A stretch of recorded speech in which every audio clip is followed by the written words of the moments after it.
Bonjour à tous et à toutes les canards boiteux. On a tous un numéro de n'importe quel magazine qui nous tient à cœur, que l'on aime particulièrement, qu'on connaît par cœur, qui a bercé notre enfance.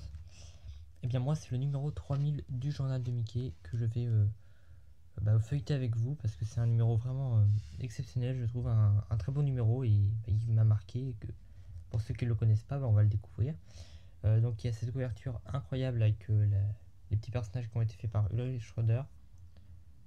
Et là on a une belle map monde avec quoi? Avec tout en évidence beaucoup de couvertures du journal de Mickey de différentes années. On voit il y a les différents logos du journal de Mickey, le plus vieux, plus récent, encore plus récent. Et donc c'est un numéro double du coup pour les numéros 3000 du journal de Mickey. Alors on commençait avec un gag de Ducobu, avec un petit strip de Mickey comme il y avait à l'époque. Il faut voir ici, à l'époque il y avait un petit strip de Mickey. Alors ensuite on a une BD de Cédric, donc ce n'est pas du tout du Disney mais moi je l'ai trouvé sympa, voilà, miracle de Noël, il allait voir une amie à l'hôpital à Noël, et voilà, c'est une petite histoire sympa. Ensuite il y avait un article rigolo avec les Pères Noël, voilà, un Père Noël un peu insolite. On va passer un peu Denis Alberto, la pub de Alvin et les Chipmunks 2. Et là on avait en évidence à plusieurs pages des dessins faits par des dessinateurs, comme là Ranson, donc, avec Mickey qui vend le numéro 3000 du journal de Mickey. Et Donald qui lui dit de se dépêcher parce qu'il y en a encore beaucoup d'autres à vendre. Voilà, c'est sympa. Là, on a des petits jeux, des petites devinettes spéciales Noël. Parce que c'était vers l'époque de Noël qu'il est sorti. Voilà. Là, ça parle du film Là-haut, le Pixar. Hop là, ça parle des boîtes pour ranger le journal. Ça dit comment faire, donc ça montre quelque chose de très joli. Je mets un peu le texte pour ceux qui veulent lire. Vous pourrez mettre en pause. Voilà, alors ensuite on a les profs. Hop, un article sur Noël. On va passer un peu. Et voilà ce qui intéresse beaucoup. Numéro 3000, numéro 3000 numéros et pas une ride. Alors là c'est un petit article par rapport aux 3000 numéros qui sont passés. On passe du numéro 1, des deux numéros 1, avant-guerre, après-guerre, en passant par différentes couvertures, différentes analyses sur les couvertures, les concours qu'il y avait, les logos, un article intéressant sur les logos, les BD. Là, l'incroyable poster, parce qu'avec, alors je l'ai pas, mais avec, il avait donné un super poster avec les têtes en tout petit de plein d'abonnés. Donc ça explique comment ça a été fait et tout. 3000 merci. Donc là, il y a des hommages au journal de Mickey par différents auteurs. Là, on peut voir un Mickey, donc voilà, par Sty, le fameux dessinateur français Sty. Là, on peut voir différents auteurs qui ont utilisé leur personnage pour voilà, qu'ils achètent le numéro 3000, le numéro. Voilà, Pouvoir et Rock, bien évidemment, marqueur d'eau, Zidrou, Gaudi Zidrou, là, pour du Cobu, là, qui a une pile du journal de Mickey. Voilà, des petits hommages, voilà, là, Eva Kiosque, acheter le journal de Mickey. Très bien tout ça. Ensuite, on a la première histoire qui, pour moi, est une très belle histoire. Alors, c'est un peu classique, mais bon, comme thème. C'est Pat, donc Mickey qui va lui donner l'esprit de Noël, lui rendre l'esprit de Noël, l'adoucir un peu à Noël, en se faisant passer pour un fantôme et en utilisant une machine qui fait une hallucination de quelque sorte de ce qui se passait, de ce qui se passera, qui apparaît. Et moi je trouve elle est très sympa cette histoire, voilà. Ensuite on a Donc là, on a la rédaction secrète fabrication du journal du Mickey avec l'équipe de l'époque. Certains sont encore dans l'équipe.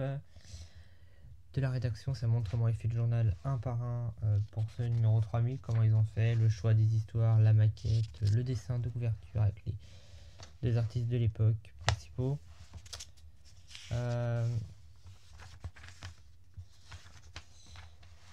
Là, on a donc la suite, vraiment de A à Z le magazine jusqu'à l'impression et la vente.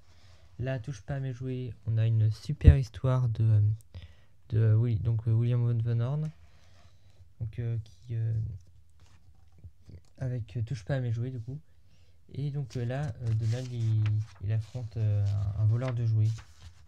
C'est assez sympa. Là, on a Mickey, le jouet qu'il nous faut. Mickey veut absolument un jouet pour Jojo et Michou, ses neveux, mais il y a une dame qui est un peu une arnaqueuse, donc voilà. Donc là, c'est par Noël Van Horn, si je dis pas de bêtises, donc le fils de William Van Horn, si je dis pas de bêtises. Voilà, j'aime beaucoup le style de cet auteur, qui est un peu particulier. Les personnages. Donc voilà. Trop spoilé pour ceux qui voudraient regarder l'histoire. Voilà. Là, il y a des photos rigolotes. Voilà. On a les trésors du JDM, les trésors du journal du Mickey, avec ce que ça dit une petite rétrospective de ce que lisait chaque génération dans le journal du Mickey, ce qui est très intéressant, jusqu'à la génération actuelle, entre parenthèses, du numéro 3000. Ça nous dit des choses qui ne sont même plus maintenant, quoi.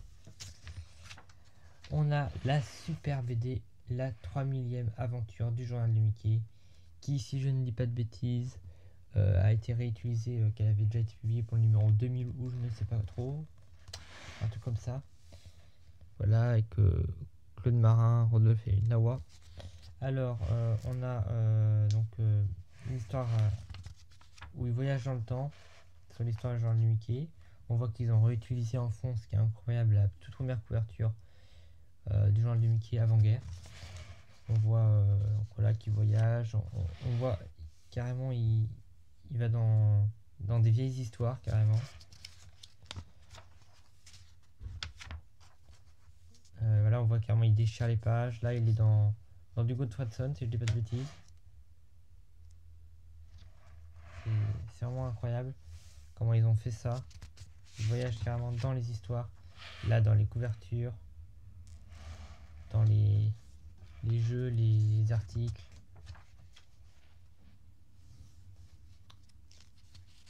Là encore.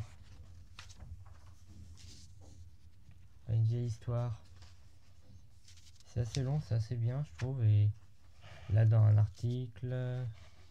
Et en même temps, on revient dans le normal. Il y a Pat qui fait je ne sais quoi. De bêtises comme bêtises. Là, on voit une BD qui date un peu, mais donc Dingo, c'est pas dans une petite série. Donc là, c'est comme si c'était un film, voilà. Avec j'ai oublié son nom, voilà, super, j'ai oublié son nom au personnage d'un espèce de Dingo agent secrète, voilà. Donc comme si c'était un tournage de film là. Il passe par les bébés Disney avec le Donald. Une page blanche qui n'a pas encore été faite. Voilà, là il se retrouve dans des BD non Disney par Carrie Badger. Là, l'école du journal du Mickey, Donc voilà, on passe par d'autres articles et il revient. Et à la fin, il y a plein de personnages avec le gâteau. Mais alors j'ai oublié un truc, c'est que à un moment, il se retrouvait dans du Karl Barks, si je dis pas de bêtises. Voilà. Ensuite, on a le Donald Speak English. À l'époque, il y avait ça. C'est Donald c'est un peu pour apprendre à parler anglais. Il y a l'anglais et le français. Il y avait donc ensuite une énigme de Mickey et Dingo avec plusieurs Pères Noël qui étaient interrogés pour deviner lequel est le coupable de ces Pères Noël. Et voilà la fin du numéro. Et pour moi, c'est un super numéro. Voilà. Alors, qui l'a? Bah, dites en commentaire si vous l'avez, si vous l'aimez beaucoup, si vous l'aimez pas. Voilà. Et moi, je vous dis à bientôt pour une prochaine vidéo.